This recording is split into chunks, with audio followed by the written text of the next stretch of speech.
सादर अभिवादन। सीतापुर के महमूदाबाद विधानसभा क्षेत्र का पहला विकासखंड एक बार फिर सुर्खियों में है। इस बार उसके सुर्खियों में आने का कारण है इस ब्लॉक के बीडीसी सदस्यों की बैठक को ऐन मौके पर स्थगित किया जाना और उससे उपजे भ्रष्टाचार के मुद्दे का। वैसे तो मामला सामान्य तौर पर निबट जाता, लेकिन जब सीतापुर के नवनिर्वाचित सांसद राकेश राठौर ने मीटिंग के निर्धारित समय पर वहां पहुंचकर झंडा गाड़ दिया तो फिर मामला अचानक तूल पकड़ गया। सांसद के मौके पर पहुंचने की जानकारी मिलते ही वहां मीडिया के लोग भी पहुंच गए, जिसके बाद सांसद राकेश राठौर ने सार्वजनिक तौर पर जो कुछ खुलासा किया वो इस ब्लॉक में प्राप्त भ्रष्टाचार की परतें उधेड़ने भर को पर्याप्त था।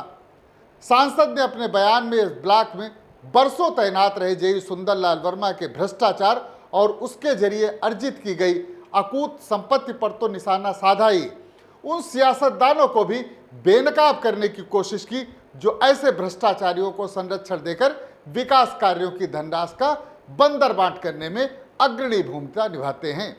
यहाँ के भ्रष्टाचारी कर्मचारी अधिकारी और वो जेई सुंदरलाल, उसने इतनी अकूत संपत्ति कमाई है कि लोग बता रहे हैं कोल्ड स्टोरेज लखनऊ में बड़ा शोरूम खोले हैं और ये ब्लॉक के बीच में तैनाती भी उसकी नहीं थी। पता नहीं अभी है समय इस ब्लॉक में नहीं है। सर यहाँ के जो बाबू हैं वो कुछ नहीं बता पा रहे हैं, मुझे जानकारी नहीं। हालात ये इतने खराब हैं कि पूरा ब्लॉक खाली है।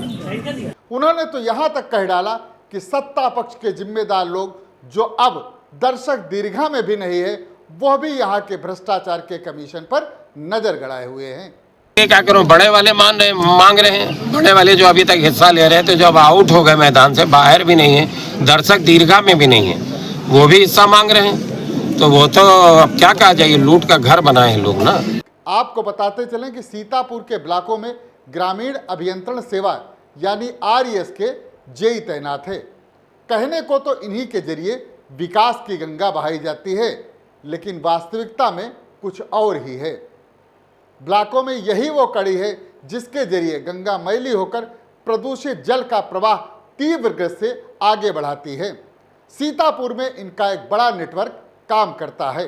इस काकस के कुछ सदस्य इतने प्रभावशाली हैं कि सरकार चाहे किसी दल की हो, उस सत्तारूढ़ दल के सर्वाधिक प्रभावशाली नेता इन्हीं के प्रभाव में रहते हैं। का घर बनाए हैं ये ब्लॉक पे गरीबों और ये भ्रष्टाचारी लोग भारतीय जनता पार्टी का लवादा ओढ़ के, सत्ता का लवादा ओढ़ के उस पैसे को लूटने के प्रयास में लगे हैं। इसी काकस के एक बड़े छत्रप के रूप में जेई सुंदरलाल वर्मा की पहचान की जाती है। पहला ब्लॉक में सांसद राकेश राठौर ने इन्हीं पर निशाना साधा था। यूं तो कुछ समय पहले ही सुंदरलाल वर्मा का प्रोन्नति के बाद सहायक अभियंता पद पर यहां से गैर जनपद स्थानांतरण हो चुका है, लेकिन वास्तव में इस ब्लॉक की कमान आज भी उन्हीं के हाथों में है और जो मौजूदा जेई मौर्य यहां पर नियुक्त हैं वो उन्हीं की कठपुतली बनकर कार्य कर रहा है। सुंदरलाल वर्मा के जरिए ही आज भी इस ब्लॉक के सारे विकास कार्यों को कराया जाता है और उन्हीं के माध्यम से सारा कमीशन भी बांटा जाता है। उनका नेटवर्क इतना पुराना और मजबूत है कि उसका अभी तक कोई विकल्प ही नहीं बन पाया, लिहाजा हर कोई उनका विरोध करने की बजाय उनका साथ देने में ही और साथ लेने में ही अपनी भलाई समझता है।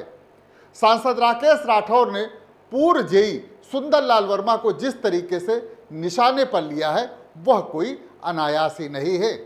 जेई सुंदरलाल वर्मा के कारनामे पूरे जिले में जग जाहिर हैं। सारा का सारा भ्रष्टाचार है, लूट है, डकैती है और यहाँ कुछ लोग जिनकी जड़ें खुद गई हैं, जो क्षेत्र में बुरी तरीके से पराजित होकर गए हैं, वो लोग भी चाह रहे हैं कि ब्लॉक पे कब्जा बनाए और ब्लॉक के पैसे को लूटें। अभी तक ब्लॉक में उनका हिस्सा जाता था, अब वो हिस्सा मरने की तैयारी चल रही है तो बिलबिला रहे हैं। सांसद के मुताबिक ब्लॉक पहला में 12 करोड़ रुपए का फंड अभी बाकी है।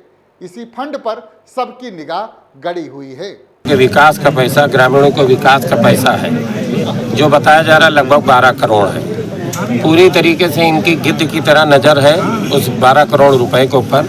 जेई सुंदरलाल वर्मा इसके केंद्र में हैं।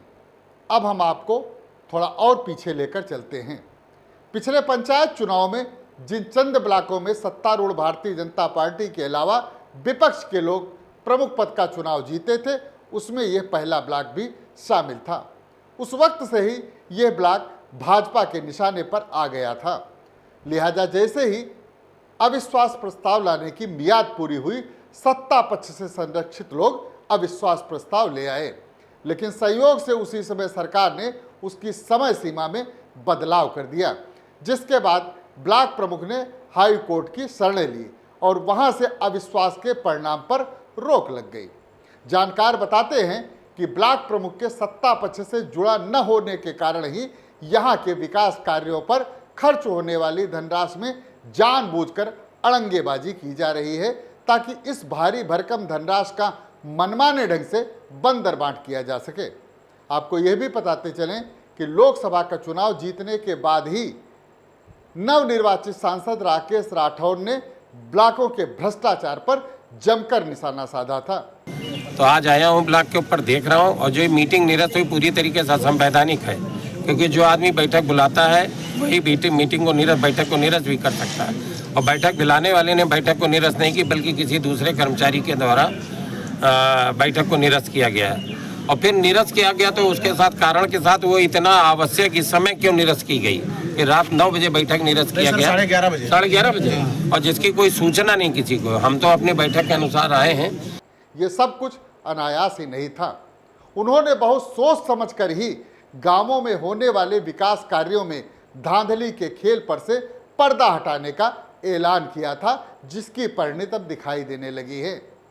इसी के साथ खैराबाद और परसेंडी में भी बीडीसी सदस्यों ने अपने ब्लॉक में भ्रष्टाचार को लेकर अंगड़ाई शुरू कर दी है। यही नहीं, कुछ ब्लॉक तो ऐसे भी हैं जहां सेवानिवृत्त के बाद भी अवर अभियंता अपने हिसाब से ब्लॉक के कार्यों का संचालन कर रहे हैं, जिसका खुलासा आने वाले वक्त के साथ यूवीटीवी द्वारा किया जाएगा। आज की खबर में बस इतना ही। हमारी खबरों को देखने के लिए आप हमारे यूट्यूब चैनल यूवीटीवी को लाइक और सब्सक्राइब करें। धन्यवाद।